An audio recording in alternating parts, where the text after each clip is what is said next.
Welcome back, Marquette Nation, to some MUBB basketball takeaways. I'm Gabriel Sisarica, and with me is Jackson Gross. Jackson, a thriller we just watched against Xavier. How do you think Marquette was able to take this game? The biggest thing was offensive rebounding. All year long, we've been talking about Marquette's inability to rebound. They're at a negative rebound differential. I think it was like 3.7 heading into tonight. But they had 11 offensive rebounds, 6 coming from Oso Ighodaro.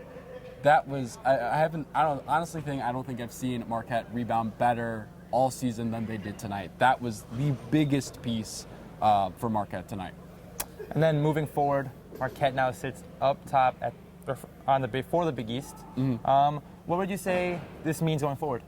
Well, it means they basically hold the driver's seat. I mean, the biggest game they got left on the schedule against a ranked opponent is Creighton, at Creighton on the 21st. So that's going to be huge. It's really just going to come down to the wire, but they are in firm control. If they can beat Creighton, and depending on how some of the other games go, they could.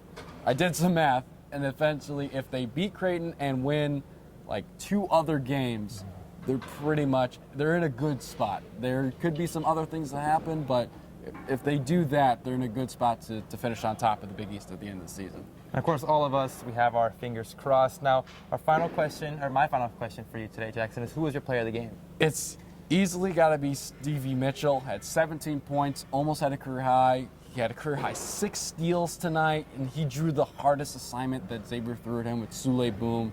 Sule Boom still finished with 24 points on the night, but Stevie made him work for every single point.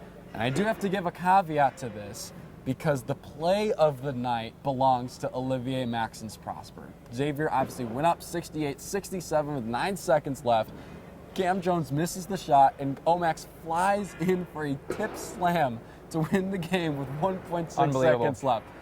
I was losing my mind on the broadcast on Marquette Radio, but Stevie Mitchell played, and he obviously deserves MVP. Omax gets my play of the game. Absolutely, and thank you so much for watching. Make sure to follow us all on Marquette Wire Sports. And for Jackson Gross, I'm Gabriel Sisarica. Good night, Marquette.